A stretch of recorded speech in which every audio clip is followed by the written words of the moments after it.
नमस्कार दोस्तों। आप सभी का स्वागत है हमारे पसंदीदा podcast Bharat and Jio politics में।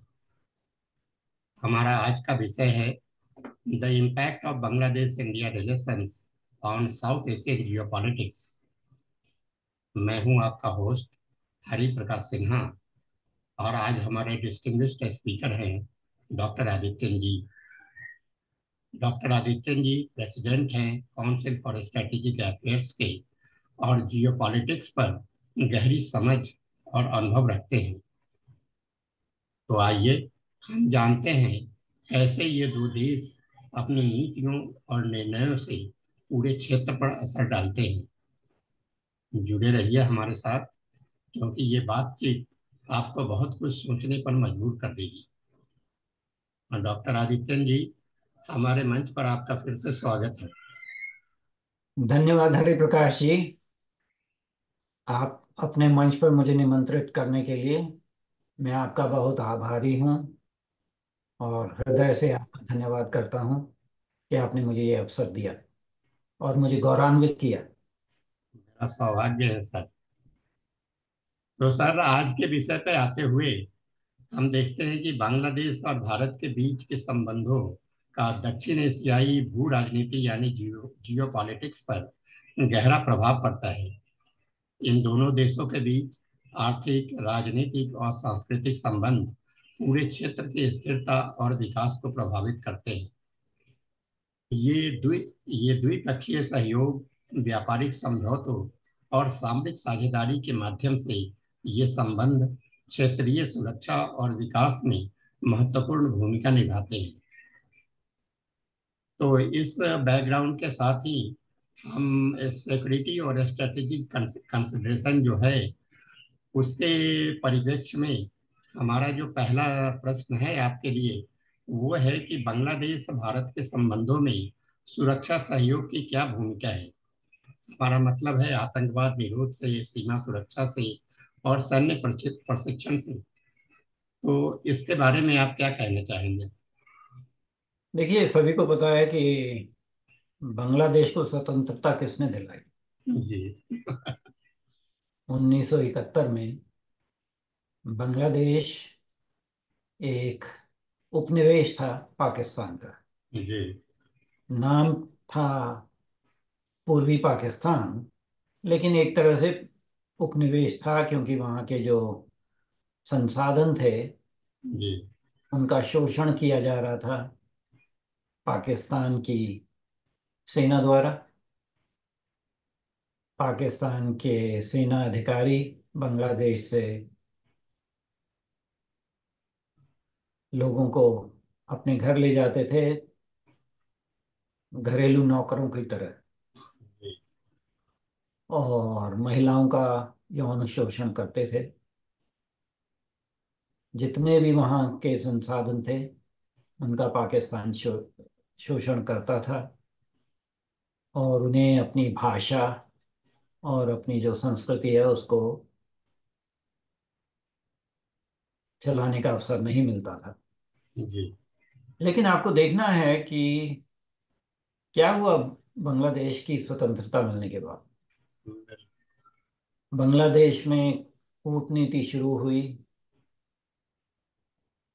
वहाँ पे सेना ने अपने विप्लव किए या coup किए और सत्ता को अपने हाथ में ले लिया। जी। वो अपने आप से नहीं हुआ, उसको कहीं बाहर से सहयोग मिला। अच्छा। और कुछ वर्ष ऐसे थे जबकि बांग्लादेश में या तो मार्शल लॉ था या एक जो सरकार थी वो बांग्लादेश नेशनल पार्टी की थी, बेगम खालिदा जिया की, जी। जो जनरल जिया उर रहमान की विधवा थी, उनकी हत्या के पश्चात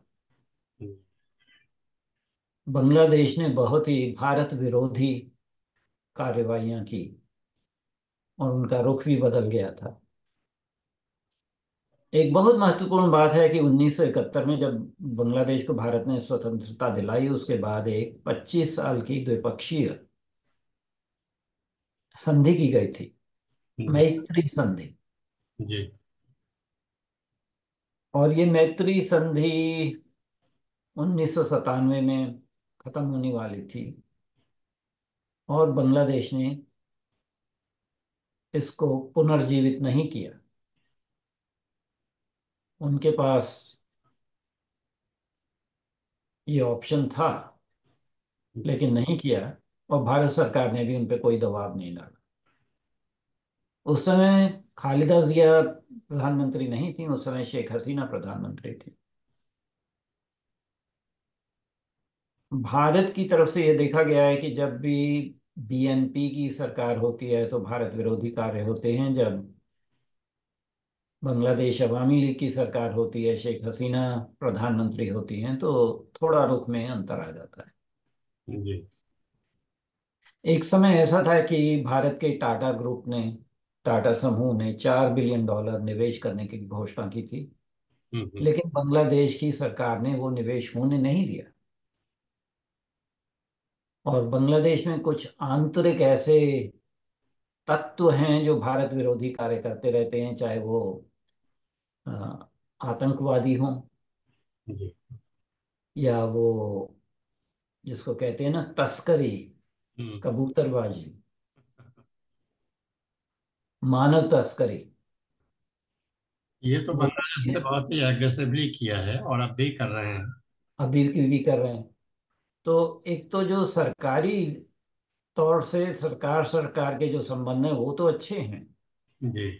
लेकिन धरातल पे देखा जाए तो काफी चीजें ऐसी हो रही हैं जो भारत विरोधी हैं। हम्म। और वो हो रही हैं शेख हसीना की सरकार की नाक के अंदर, के नीचे। जी। तो ये बातें हमें स्वीकार करनी पड़ेंगी कि ठीक है, सरकार, दोनों सरकारों में, भारत सरकार और बांग्लादेश सरकार के बीच में जो संबंध हैं इस समय वो बहुत अच्छे हैं। जी। किंतु उनके पीछे कुछ रहस्य छिपा हुआ है, कुछ छिपा हुआ है। जी। कोई ऐसा ज्वालामुखी तो नहीं सुलग रहा है जो धीरे धीरे ऐसा फटेगा कि दोनों देशों के जो संबंध हैं वो खत्म हो जाएंगे। ये जो टेररिज्म की जो समस्या है, आतंकवाद की समस्या है, जो बांग्लादेश में पनप रहे हैं जिहादी आतंकवादी, जी।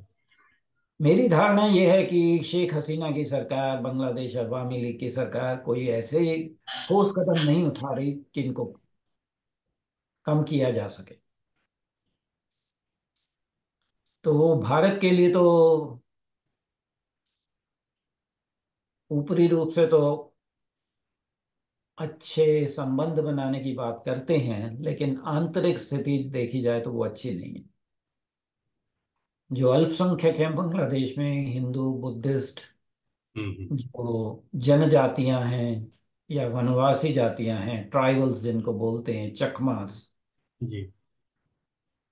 उन सब पे बहुत अत्याचार किए जा रहे हैं। उनकी जमीनें छीनी जा रही हैं, उनकी बेटियों के साथ बलात्कार किए जा रहे हैं, लोगों की जमीनें हड़प ली जाती हैं, पीटा जाता है, और सरकार कुछ नहीं करती।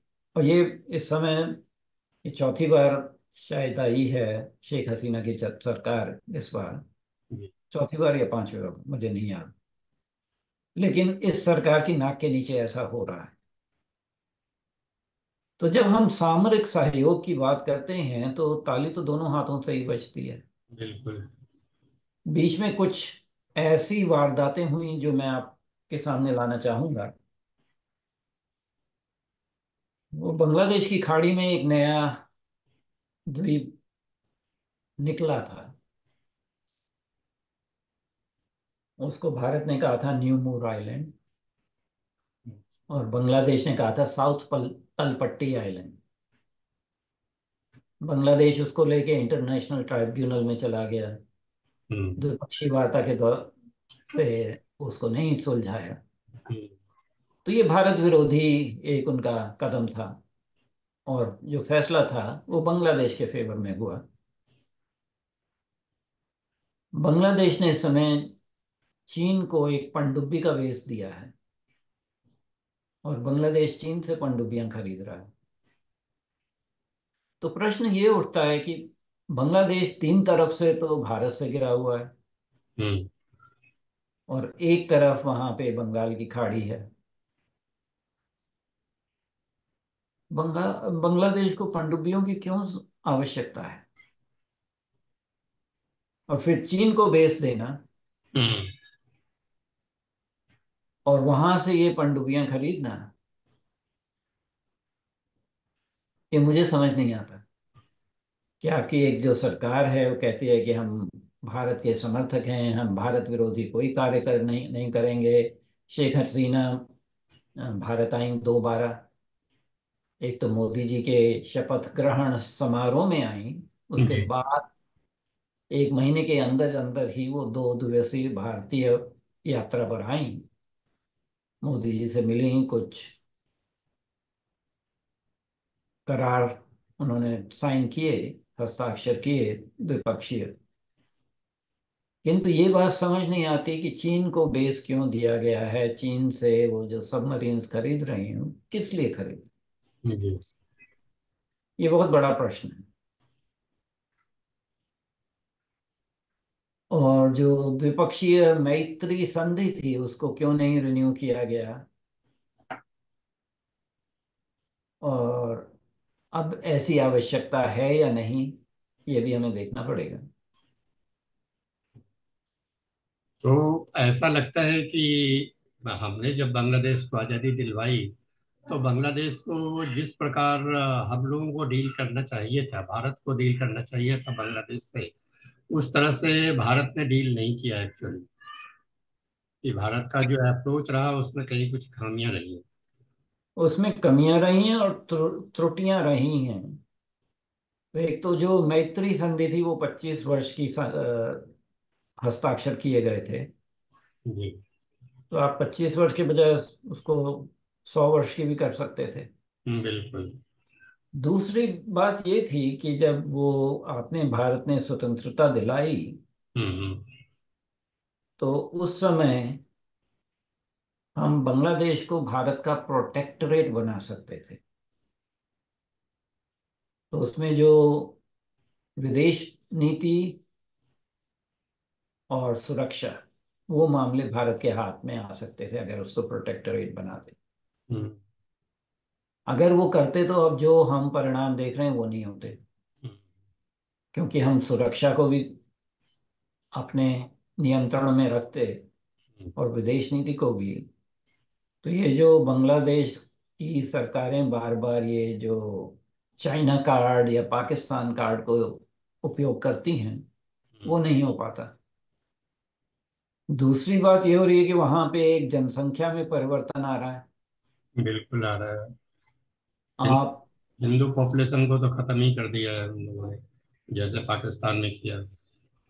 कुछ आंकड़े ऐसे हैं कि 2050 के बाद बांग्लादेश में हम्म। जो हिंदू अल्पसंख्यक हैं और बुद्धिस्ट अल्पसंख्यक हैं, वो हम्म। सब गायब हो जाएंगे, डिसअपियर हो जाएंगे। तो ये जो बातें हो रही हैं ये दो देशों के बीच में अच्छे सहयोग, अच्छी मैत्री, अच्छे संबंधों का सूचक नहीं है।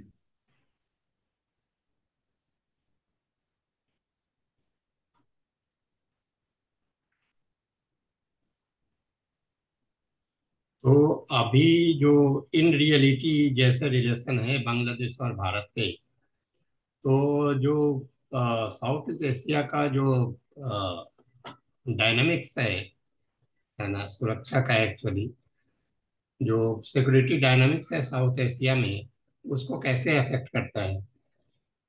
देखिए, बांग्लादेश की जो सरकार रही है वो काफी प्रोएक्टिव रही है। हम्म। बांग्लादेश की सरकार ने जो एक क्षेत्रीय संगठन था, सार्क, हम्म।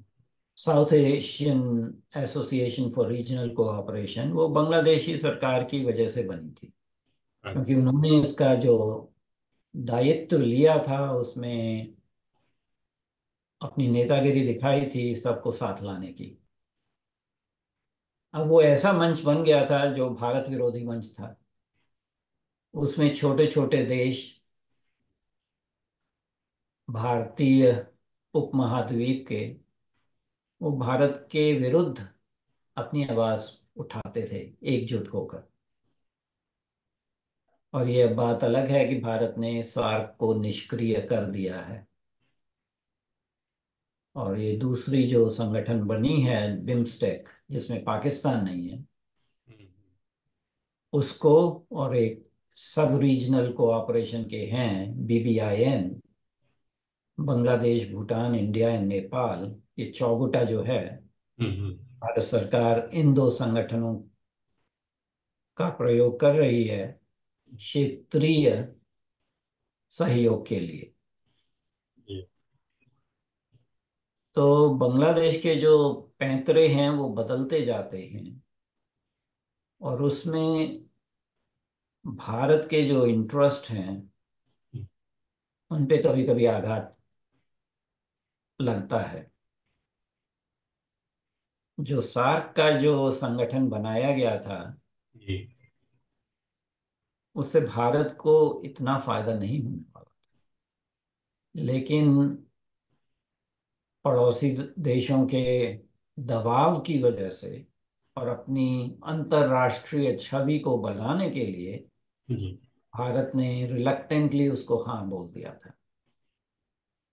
लेकिन हमारा जो अनुभव था वो ये था कि ये एक भारत विरोधी मंच बन गया है। अब वो उसमें चीन को लाना चाहते थे as a regional observer. Bharat ने मना किया था, किंतु वो लेके आए। तो ऐसे जो कदम रहे हैं, भारत विरोधी कदम, भारत के जितने भी छोटे छोटे पड़ोसी देश हैं, उन सभी ने जो चीन का कार्ड है वो प्रयोग किया है भारत के विरुद्ध। और बांग्लादेश भी उसमें मिला जुला रहा है। तो बांग्लादेश का जो बजट है, सामरिक बजट, लगभग 4.5 बिलियन डॉलर का रहा है। 4.5 से 4.9 बिलियन डॉलर्स का।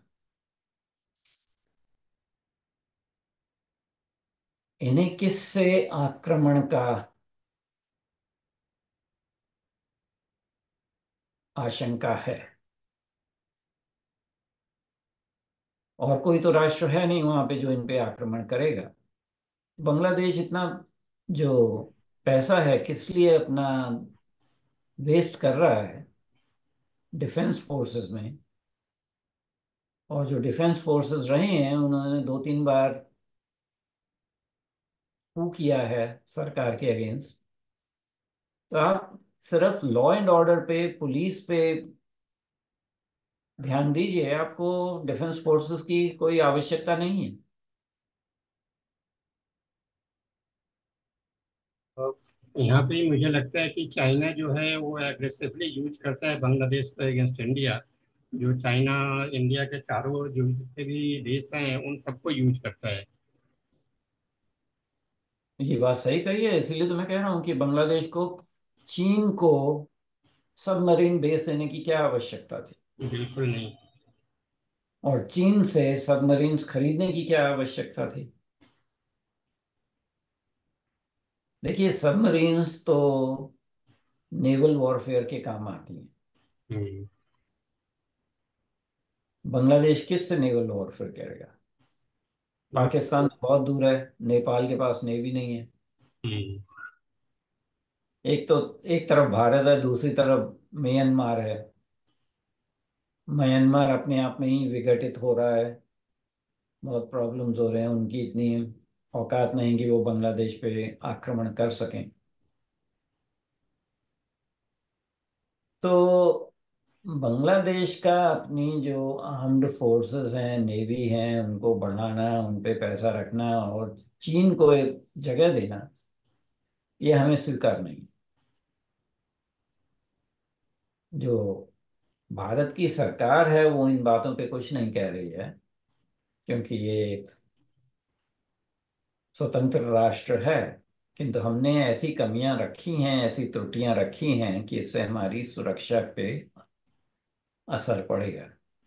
और जो जिहादी हैं वो तो ये कह रहे हैं कि जो भारत का चिकन नेक का एरिया है, हम्म। अगर वो उसको कंट्रोल कर लेंगे तो भारत का जो पूर्वांचल का, पूर्वोत्तर का जो 7 प्रदेश हैं वो भारत से अलग हो जाएंगे। तो जो भारत में जिहादी एलिमेंट्स हैं और बांग्लादेश में जिहादी एलिमेंट्स हैं और पाकिस्तान में जिहादी एलिमेंट हैं, वो तीनों यही बात कर रहे हैं।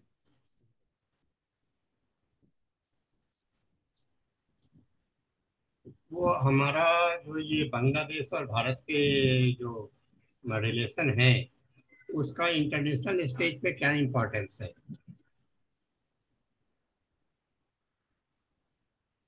देखिए, भारत को अपनी छवि को अंतर्राष्ट्रीय पटल पर रखने के लिए अपने पड़ोसी मुल्कों से अच्छे संबंध रखने पड़ेंगे, इसमें कोई दो राय नहीं है। और इसी वजह से भारत बांग्लादेश से अपने संबंधों को अच्छा करने की कोशिश कर रहा है, प्रयास कर रहा है।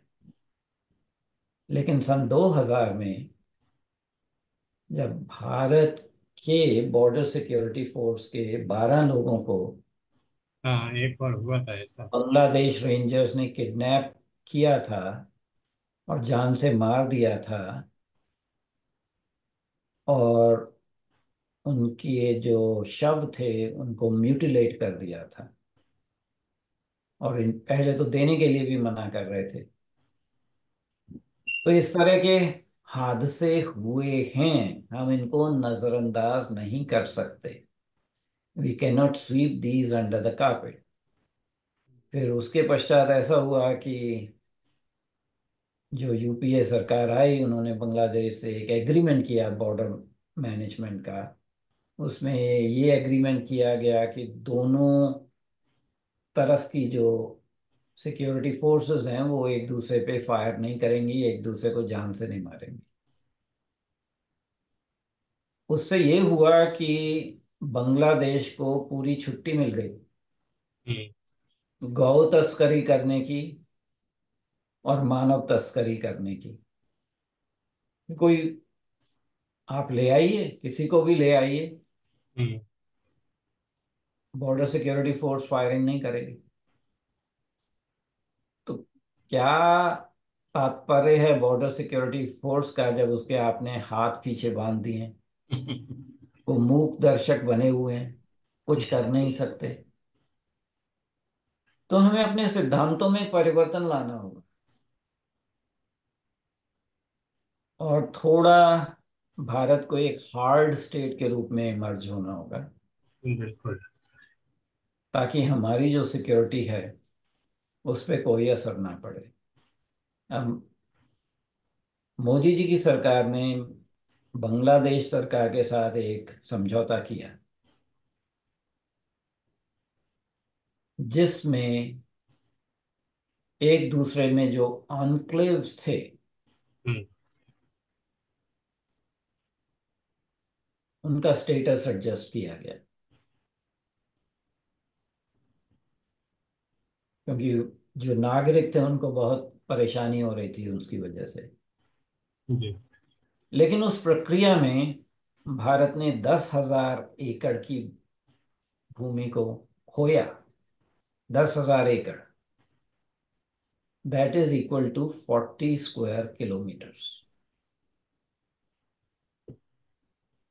तो जब हम ये समझौता कर रहे थे हम्म। तो हमने एक ऐसी शर्त क्यों नहीं रखी कि हम कर लेंगे हम्म। समझौता, लेकिन दोनों देशों में से किसी को भी घाटा नहीं होगा। तो अगर हम 10,000 एकड़ खो रहे हैं एन्क्लेव्स के चक्कर में, हम्म। तो ठीक है, बांग्लादेश को भी अपनी थोड़ी वो 10,000 एकड़ का कंपनसेशन जो है लैंड की रूप में देना चाहिए, कि हमारे चिकन नेक एरिया में। बिल्कुल। तो हमारा कॉरिडोर थोड़ा बड़ा हो जाएगा। ये हम्म। किया जा सकता था, सोचने की बात थी।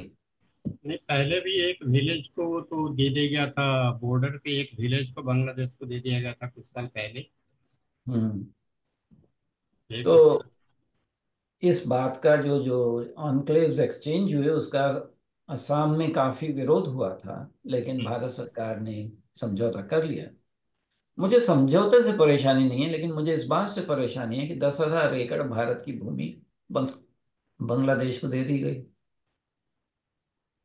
अब वो तीस्ता नदी के पानी के ऊपर दबाव डाल रहे हैं भारत से समझौता करने के लिए। ये हम अपने जो संसाधन हैं वो दूसरे राष्ट्र को, जो पूरी तरह से हमारे हितैषी नहीं है, सरकार बदलने पे वहां उनके रुख बदल जाते हैं, तेवर बदल जाते हैं। शेख ऐसे हसीना कब तक जिंदा रहेंगी? उनकी ऐसे होने मृत्यु के के बाद कौन प्रधानमंत्री बनेगा? उनका क्या रुख होगा? ये भी हम्म, तो सोचने की बात है ना। बिल्कुल।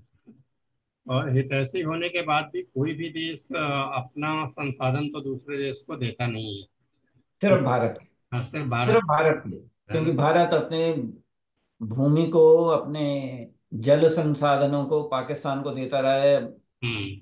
अगर बांग्लादेश को दे देगा तो मुझे कोई आश्चर्य नहीं होगा, लेकिन ऐसा नहीं होना चाहिए।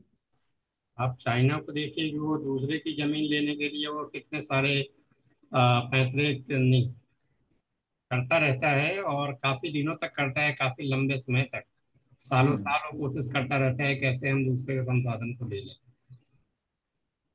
तो हमने काफी गलतियां की हैं, काफी त्रुटियां की हैं बांग्लादेश के को स्वतंत्र कराने के पश्चात। अब कम से कम ऐसा तो किया जा सकता है कि भारत ने संसाधन देना छोड़े हम्म, और भारत बांग्लादेश के सरकार को कहे कि आपकी भूमि से भारत विरोधी गतिविधियों को बंद करना होगा। ये जो जिहादी ग्रुप हैं बांग्लादेश में पनप रहे हैं, और काफी पनप रहे हैं, इनको कंट्रोल में लाना होगा। और जो हिंदू अल्पसंख्यक हैं बांग्लादेश में, उनकी जमीनें छीनी जा रही हैं, उनकी महिलाओं का यौन शोषण किया जा रहा है, उनका धर्मांतरण किया जा रहा है, ये सब बंद होना होगा।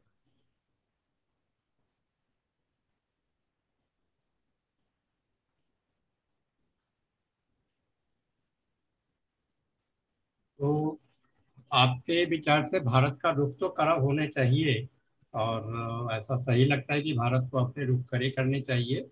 और मुझे लगता है कि आज की सरकार करेगी भी, और उनको सिर्फ सही समय का इंतजार होगा। तो इसके अलावा ऐसे कौन कौन से कारक हैं, कौन कौन से फैक्टर हैं जो आपको लगता है कि बांग्लादेश और भारत का जो रिलेशन है उसका भविष्य में उसको आकार देंगे। देखिए, मैं ये नहीं कह सकता कि भारत सरकार का क्या रुख होगा।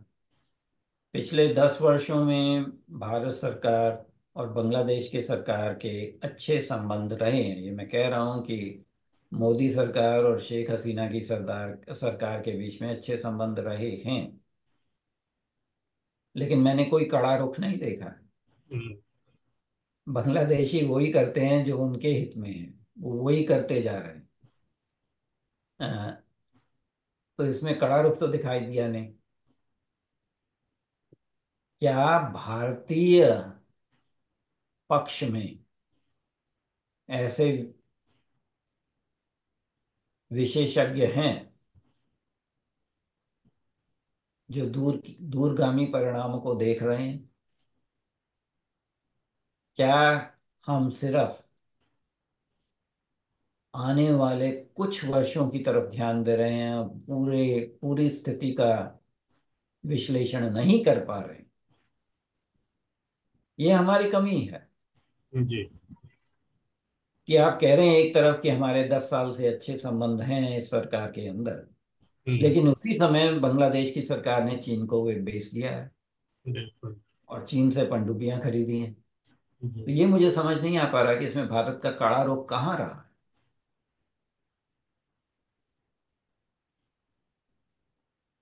कड़ा रुख अपनाने की आवश्यकता है, समय की आवश्यकता है। नहीं तो बांग्लादेश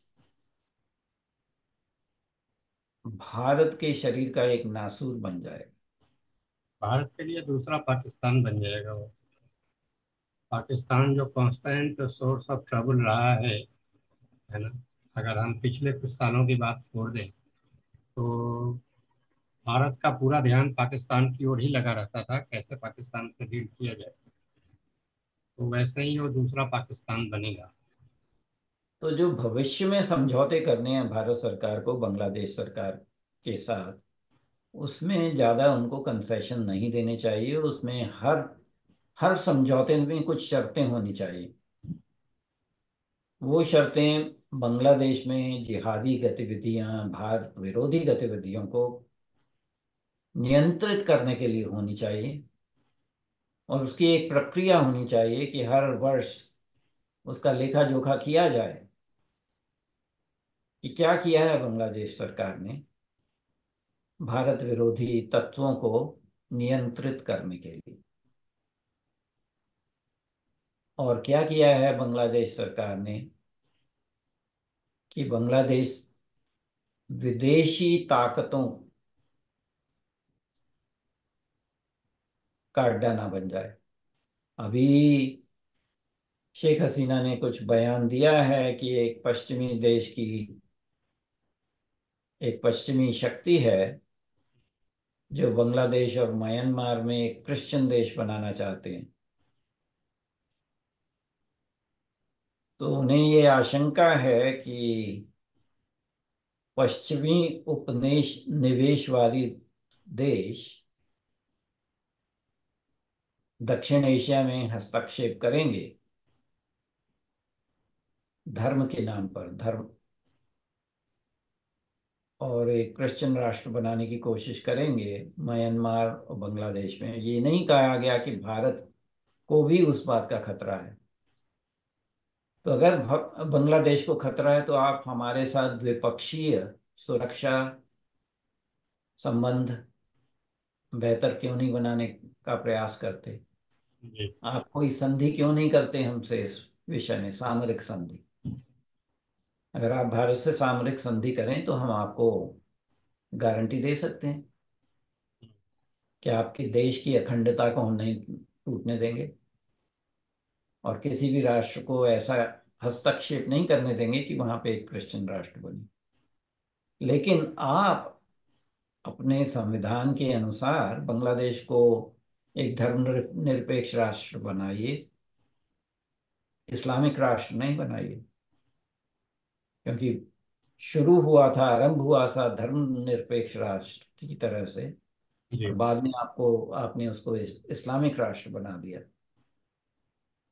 ये हमें गवारा नहीं है, ये हमें स्वीकार नहीं है।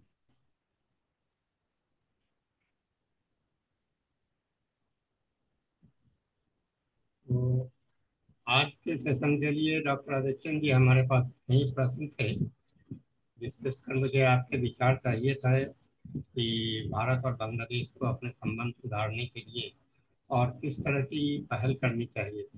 तो हमारे पास अभी 5-7 मिनट का समय और है, आप अगर कुछ और कहना चाहें तो कह सकते हैं।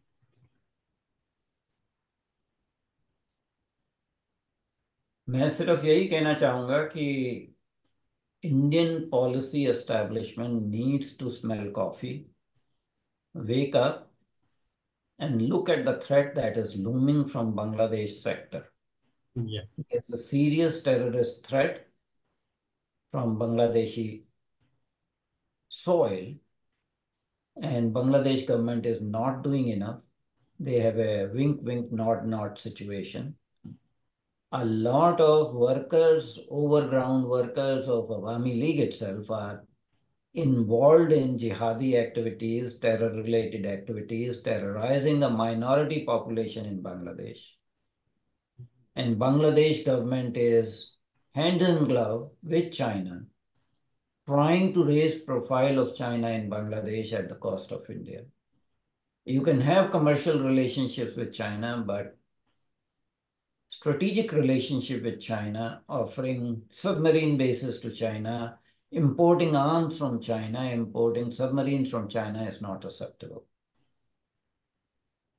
And I think future governments of India, I'm not sure which government, which party related need to have a hardened attitude towards Bangladesh Yes. and not tolerate this nonsense as smaller neighbors are doing, that they are playing one big neighbor against the other big neighbor, seeking unilateral concessions from India. Yes. Time has come that this charade has to end. Whether this government will do it or any other future government will do it, I'm not going to speculate. But what is the need of the hour to maintain India's integrity Yes. and India's defense and security interests is very, very important. I can tell you that in Islamic world, starting with Colonel Muammar Gaddafi, Yes. there has been a doctrine of infiltrating Bangladeshi people, Hmm. Bangladeshi masses into northeastern portion of India, Islamize entire northeast India, and have a greater Bangladesh. And most of the Bangladeshi people know that, and they don't talk about it, but their actions show that. And India has not done anything about infiltration of Bangladeshi people, whether they are quote unquote so-called Rohingyas or Bangladeshi per se. India is host to millions of Bangladeshis who are creating law and order situation. Yes. Hasina government has refused to repatriate them back to Bangladesh. And I think that is a serious demographic challenge and threat, and serious security threat to government of India. And our policy establishment needs to carefully look at it and not just go by, oh, we have good relations with a moderate Islamic democracy. We have to safeguard our interests well. Thank you sir, so that was all for today. तो दोस्तों, हमारी चर्चा आज की यहीं समाप्त होती है। हम उम्मीद करते हैं कि आपको the impact of Bangladesh India relation on south Asian geopolitics के बारे में सही जानकारी मिली होगी और आपने कुछ नया सीखा होगा। अगर आपको हमारा पॉडकास्ट पसंद आया तो कृपया करके हमारे वीडियो को लाइक करें और शेयर करें। हमारे चैनल को सब्सक्राइब करें। साथ ही बेल आइकन को दबाना न भूलें ताकि आपको हमारे नए एपिसोडों के नोटिफिकेशन मिलते रहें। धन्यवाद डॉक्टर आदित्यन जी, आपको। धन्यवाद हरिप्रकाश जी। हाँ। मैं दोबारा से आपका आभार प्रकट करता हूं कि आपने मुझे अवसर दिया, अपने मंच पर निमंत्रित किया और अपनी बात कहने का अवसर दिया खुलेआम, जो कि और कोई नहीं कहता। तो हम लोग फिर मिलेंगे किसी नए मुद्दे के साथ में और फिर बात करेंगे। ठीक है, नमस्कार। नमस्कार।